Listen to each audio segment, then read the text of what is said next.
Welcome, everyone, to this week's edition of the State of Greater Western New York Report. What are we going to be talking about this week? We're going to be talking about something that really should be very near and dear to your heart, and that's you. That's your identity and how you can keep it safe. We've got people from the FBI who is actually going to tell us a little bit about that, how you can protect yourself, and what to do if something happens. It's going to be happening right here on the State of Greater Western New York Report, which, of course, as always, is brought to you by none other than... Each week, our community makes history. Each week, you make history. And each week, there's only one source to turn to for the first take on history. You know what that is? Subscribe to the Sentinel right now to discover the history being made in your own backyard. The Mendon Honeylake Falls Lima Sentinel. More than just your news, it's your history. Welcome, everyone, to this edition of the State of Greater Western New York Report. Join us each episode as we discuss fantastic topics ranging from history to science to the strange and the wonderful, as well as the treasured spirit with which our region has infused America.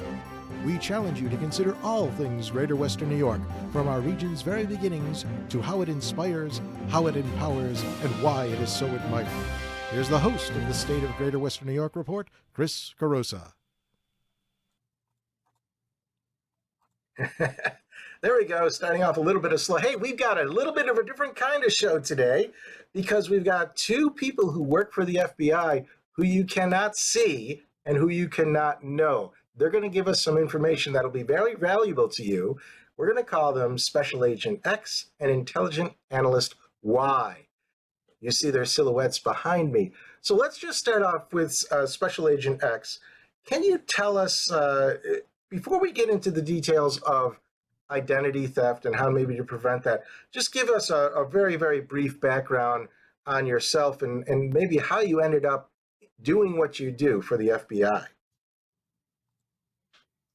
Hey, Chris, thanks for having us on today. So my background, I have degrees in computer science, both bachelor's and master's. I did a focus on cybersecurity. From there, I went into the information security field and worked as an information security officer. And then I moved into the FBI, both as a technical role and then later becoming a special agent. Excellent. Thank you very much. And now, Intelligent Agent Y, give us the same thing about you. What's your background? How'd you end up being where you are? Chris, once again, thank you for having us on today. So for me, I had a sort of unique degree called intelligence studies that sort of fits my position as an analyst perfectly. And then while at school, I also liked the computer science track, so I went that route as well for a dual major, and that's sort of how I ended up here, working as an intelligence analyst. Excellent, excellent. So let's start off right with our questions right away, and we'll go to, and I don't know which one of you individuals might be able to answer this first question, but can you tell us, and identify yourself so I have the right person on the screen when you do it, can you tell us a little bit about why identity theft is so prevalent now? Where's it coming from? This is intelligence analyst Y. So when it comes to identity theft, one of the big things we see right now is it's coming from the internet, coming from the cyber realm. Nowadays, a lot of people, for convenience, like to try to put different accounts out there, whether it's for shipping with Amazon or if it's a banking app, trying to make things more convenient. At the same time, it's putting their information out there, even if it's on social media, which just leads way to potentially a cyber threat actor getting their information to use against them in sort of a PII steal or personal identifying information theft. Now, Intelligent Agent Y, do you come in on the beginning of this, or where do you actually start your role in terms of unraveling this identity theft thing? So for my role in the whole picture is I try to look at emerging trends and tactics that might be coming out in sort of open source area from different cyber firms, sort of to stay on top of what could be happening next. As we know, the cyber realm is forever changing and it's not going to stop changing. So because of that, someone needs to always have that outlook of what could be coming next, what should we be paying attention for, and then I update my agents about what these trends might be so that they are in the know of what could be coming in the future.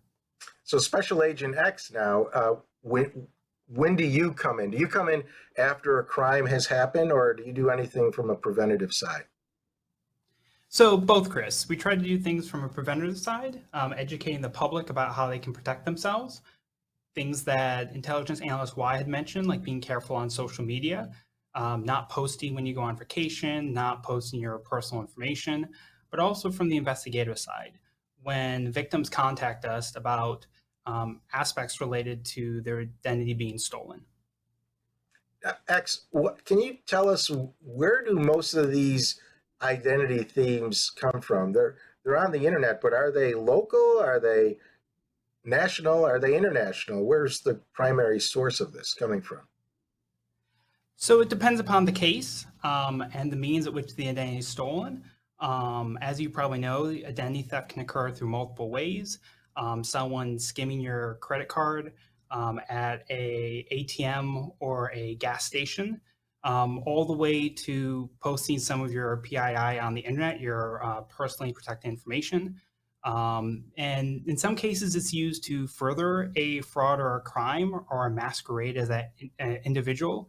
In other cases, it's used to steal information from that individual for the purposes of making money. For example, opening financial accounts in that person's name and using their good credit score to purchase products that can be shipped to them, whether it's domestic or foreign. So let's say that you have your identity stolen. What are the repercussions? First of all, who do you call? Do you call the FBI? Do you call the local police people? Or, how do you report it? And then what do you do to recover it? So one of the main ways we get reporting in is through IC3. That is an online portal where you can put in what has happened, all your information, the information of how it was stolen, how you believe it was stolen. And that is sort of information that we can then go off of to try to start our look into sort of the investigation.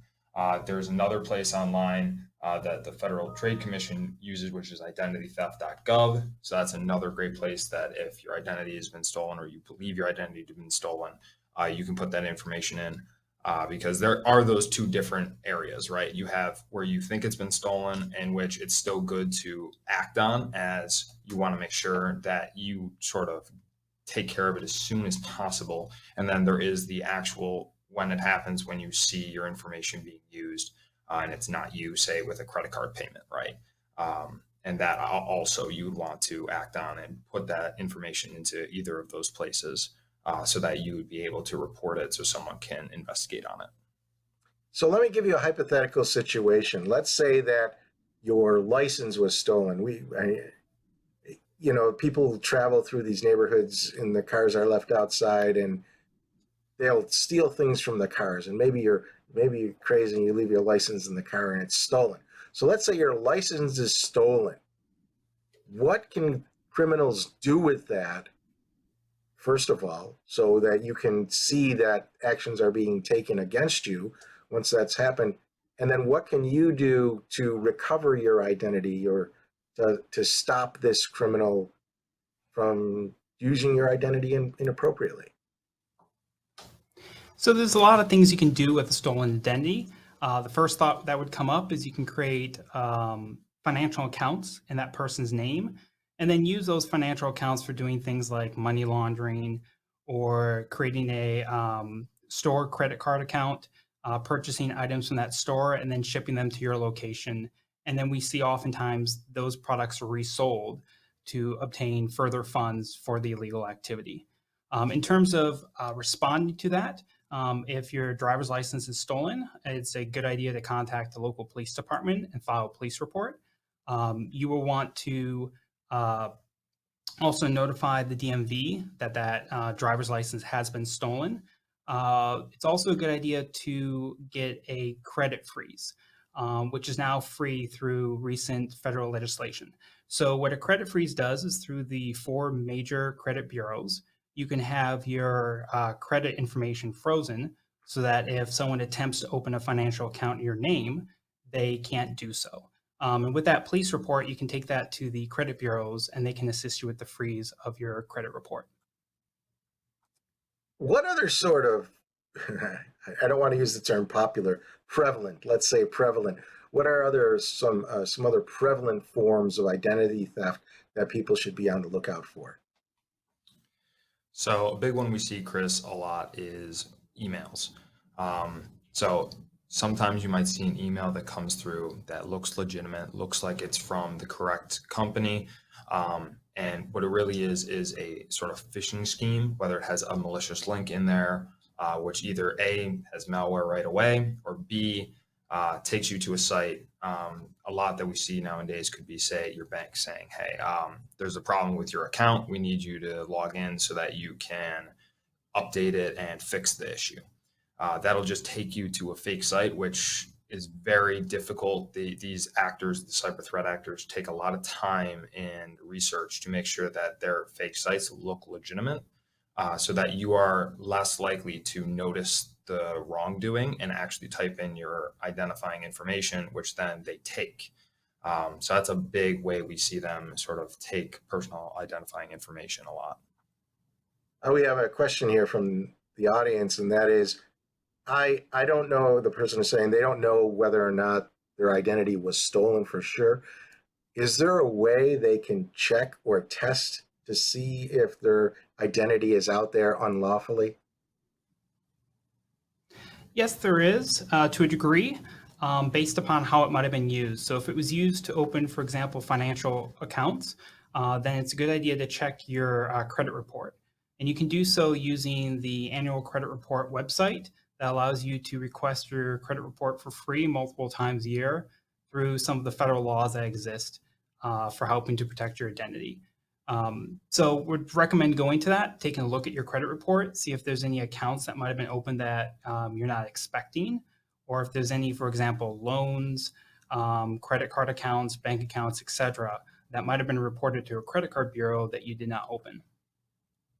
Oh, this one's actually a bit more of a dour question, and that is, if your identity is stolen, is there ever any chance that you could recover yourself, or will you always be out there in some fake form? It's, once again, I hate to have to use this, but it's sort of a case by case basis. When it comes to the information that's already out there, more likely than not, the information will stay out there. However, there are different methods you can use to sort of protect yourself. As Brian said, back to your example of the license, it's good to contact DMV to let them know the situation so you can get a new driver's license number, just to change up something, because as long as they don't have all the information, something's going to be different. That's going to be huge in stopping that particular personal identifying information attack. I know with a lot of online stuff, that's why they're introducing the either two-factor or multi-factor. I know it's said quite often, but it's helpful to just have that as a secondary source of preventing someone getting into your accounts, because the big stuff, right, with identity information is really they're trying to get after your bank accounts. They're trying to get after your money. That's usually the big cyber actors' motivation is monetary gain. So that would be the best way to sort of protect yourself. However, when it comes to the information that's already out there, it's the one, downside of the internet, the double-edged sword is once it's out there, it's very difficult to completely remove. That's unfortunately true. So we have a couple minutes before our break here. Let's just start with Special Agent X. If there's one piece of advice that you can give the listeners about how to protect their identity, what would it be? Biggest recommendation that I can provide is put a credit freeze in place with the 4 major credit bureaus. That reduces the possibility of someone opening an account under your name, whether financial or whether a loan. And then also checking your credit report on an annual basis to see if there's any accounts that you're not expecting to see on your credit report. Thank you, Special Agent X. Intelligent Analyst Y, your question is, if there's one piece of advice you could give people about what to do once their identity is stolen, what would it be? I would have to say, number one piece of advice would be don't wait on it, act right away. Whether that's contacting law enforcement, whether federal, local, whether it's contacting who you believe you've lost it with, whether it's a specific business company or your DMV. Don't wait on it. You're going to want to act immediately to try to sort of mitigate the potential loss that you might have as soon as possible. So that would be my piece of advice: is act immediately. Very good. Thank you both, Special Agent X and Intelligent Analyst Y, for giving us some very, very useful and practical information about what to do if or when your identity is stolen. This is an issue that really a lot of people talk about. We'll be right back with some inside information about the FBI office in Buffalo, New York. We'll talk to you later.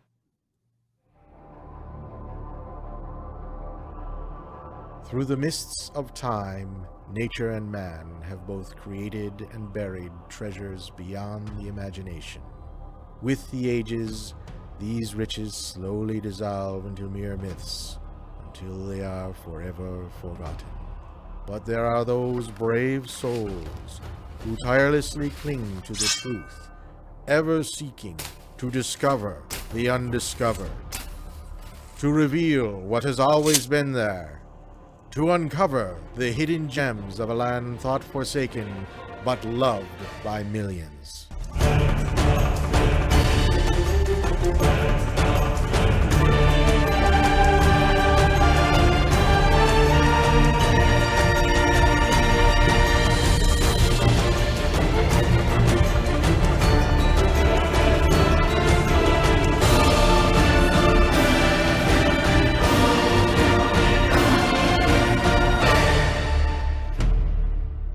50 Hidden Gems of Greater Western New York. Discover the secrets in your own backyard. Buy your copy now at 50hiddengems.com. Okay, welcome back, everyone. Hey, we've got a couple of new people, and we can actually talk to them now. First, we've got Jennifer. Jennifer, I can only see you. I cannot see Mark, so he might have to re-engage so we can see him on the screen. We can definitely hear him, but we'd like to see him. There he is. Hey, all right.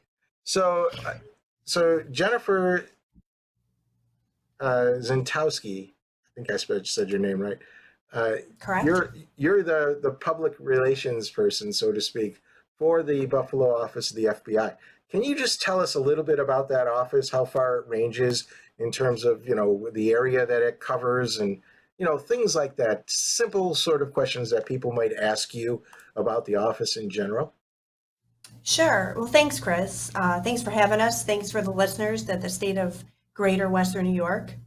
The Federal Bureau of Investigation, or the FBI, the first of many acronyms that we use on a daily basis, we have a headquarters office in Washington, D.C., and 56 field offices located in major cities across the United States. There are also approximately 350 resident agencies or satellite offices that are essentially many offices covering the same threats of that headquarter office in the area. In addition, the offices that are located on U.S. soil, we also have offices internationally, which are called legal attaches, legats for short, and they're located in U.S. embassies across the world. Such embassies include Nairobi, Kenya, Tokyo, Japan, Madrid, Spain, just to name a few. And in those offices, the FBI functions as a liaison capacity, an arm extending out to local law enforcement authorities in those countries. The Buffalo field office has a responsibility, we call it our area of responsibility, or AOR. It's comprised of 17 counties in western New York, as far east as Chemung County, and as far west as Chautauqua County. And those satellite offices I mentioned earlier, Buffalo is the headquarter office, but we have offices in Rochester, Jamestown, and Corning. And those offices serve as extensions of the Buffalo field office, kind of closer to those ranging areas. The That's FBI itself, yes. yeah, I was going to say that is coincidentally, I just put the map up there. I don't know if you had a chance to see it. Those 17 counties are how we define the greater Western New York region. So, Jennifer, we've got a lot in common, the FBI and us. So, I'm Yes. sorry, I didn't mean to cut you off. Did you have something else to add, or No, did you I hear? just wanted to mention, so in general, the FBI has 37,000 employees. Roughly one-third of those are special agent employees and two-thirds are professional support positions.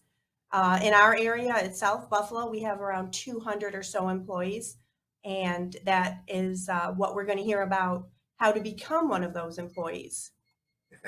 That's right. So, Marc Falconelli, tell us a little bit about your background, how you got to be where you are now, before we talk about how the FBI recruits other people. Thanks, Chris. So I have a bachelor's of science,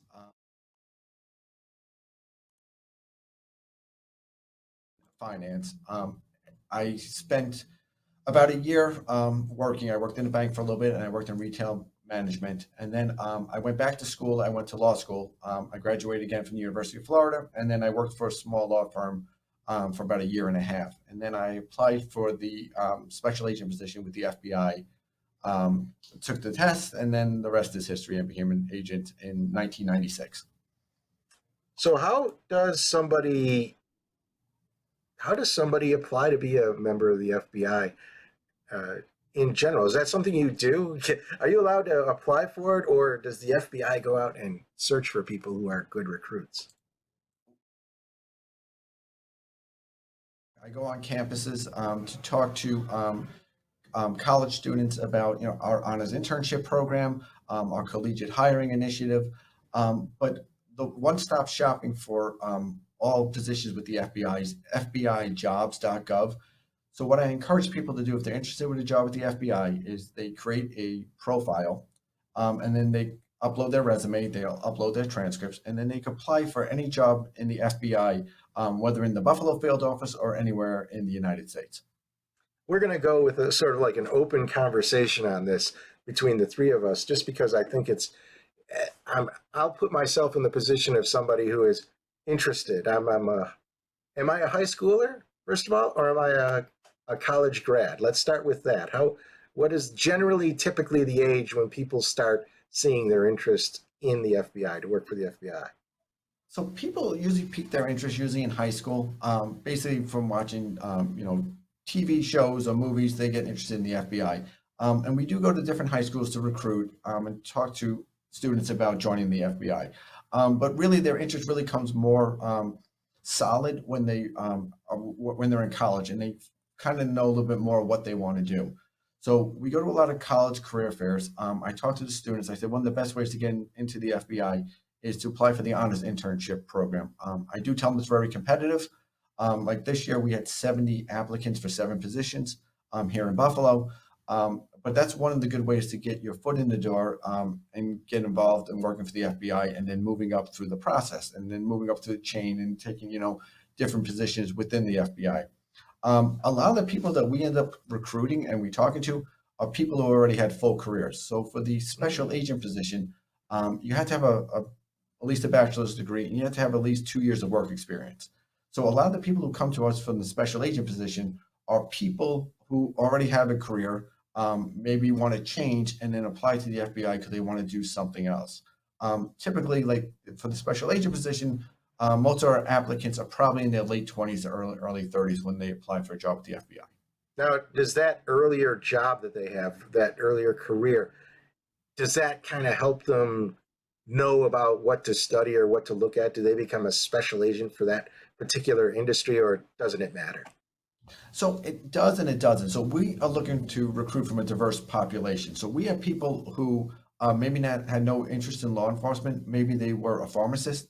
and looking for something else to do. What we try to do is if you already have a specialty, if you are a pharmacist, you may be suited or geared to work in healthcare fraud. We do recruit now. One of our big things is recruiting people with STEM, science, technology, engineering, and math, and people with cybersecurity degrees, because those are like the newest threats that we need to address. And we're trying to get more people from those professions to apply for the FBI. And what I tell people is too, there's a bunch of jobs in the FBI. They're not just special agent positions. People see that on TV, but as Jennifer said, 2/3 of our workforce are professional support employees, whether they're intel analysts. We have jobs that are just unique to the FBI, whether it's evidence technicians. And people don't understand, but like we have a full automotive fleet, so we hire auto mechanics. And people don't really think about that when they're thinking about FBI jobs.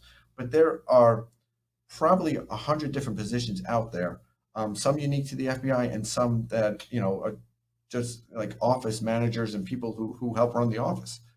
So if you're interested in becoming a special agent, that's one thing. But if you're not, there's definitely really good professional support positions out there. So you anticipated my question, which was what are the most common misperceptions people have about working for the FBI? And you just nailed it, is that, there's a lot of different jobs. Auto mechanics, who knew? Makes perfect sense, though. I mean, they got a lot of cars at the FBI. So, Jennifer, I don't know if you know the answer to this question, but it's something that Mark said that kind of made me think. How does the FBI promote itself? I mean, Mark mentioned about people being interested because of what they see in TV, but is there an active promotional effort that the FBI uses? Yeah, so the FBI as a whole, we understand that to effectively protect the people that we are bound by the Constitution, that's our mission, is to uphold the Constitution. The special agents and the professional support staff must reflect those diverse communities that we're serving. So we actively go to different community events. We go to different schools that are having career fairs that just kind of invite the FBI to come out and speak to them at these events. We do different promotions through FBIjobs.gov, our FBI Twitter. We do different promotions to kind of target communities that we really are looking to get in and get them interested in the FBI, because a lot of different communities wouldn't believe that there are jobs that we mentioned. There are so many more jobs than a special agent, and those communities don't know about it. So through these community events, through different awarenesses that we're able to raise, through something like this program today, we're able to kind of enhance our exposure and increase interest. There's a question that somebody just asked. If they apply to the Buffalo office at the FBI, could they, if they apply to the FBI in general, could they determine where they work? So in other words, you said, Mark, you had 7 positions open, so presumably that's in the Buffalo office. So if you're applying there, you could work in Buffalo. If they wanted to work, I don't know, in New Mexico, say, how do they find out about those positions if they're from Western New York? So on FBIjobs.gov, it'll say when they have a position opening, where the openings are. So mostly for the professional support positions, you could pick where you want to go. For the intel analyst and for the special agent positions, once you apply through a field office, you are most likely not going back to that field office. You could be assigned to one of the 56 field offices in the United States. So you could go anywhere. You go to Hawaii, you go to Anchorage, Alaska, you could go to LA, New York City, you go to one of the field offices there. So as a professional support applicant, you can kind of choose where you want to go, but the special agent position, you get assigned once you're in Quantico. So if you get seniority, do you get to say, if you're a special agent, do you get to sort of suggest where you want to go, or is it really almost totally random about where you're assigned?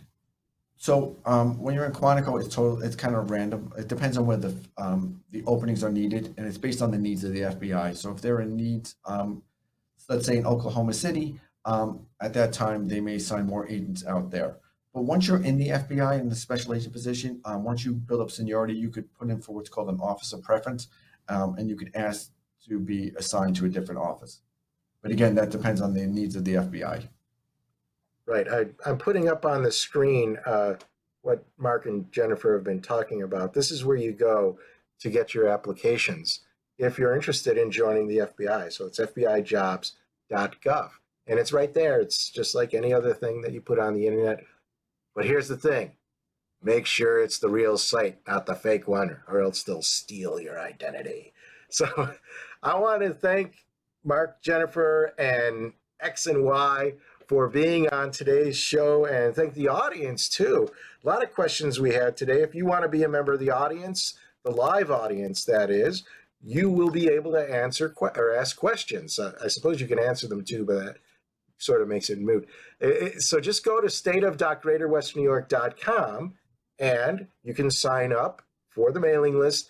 Every Thursday morning, you'll get an email with the link so that you can be a member of the live audience.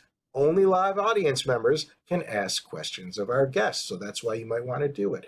If you can't make it, just don't worry. The show is always archived on our site, stateofgreaterwesternewyork.com, or if you're a member of Facebook or YouTube, like the Greater Western New York page on Facebook, and the show is rebroadcast at 1:30 every Sunday, and you'll be notified that same thing on the YouTube channel.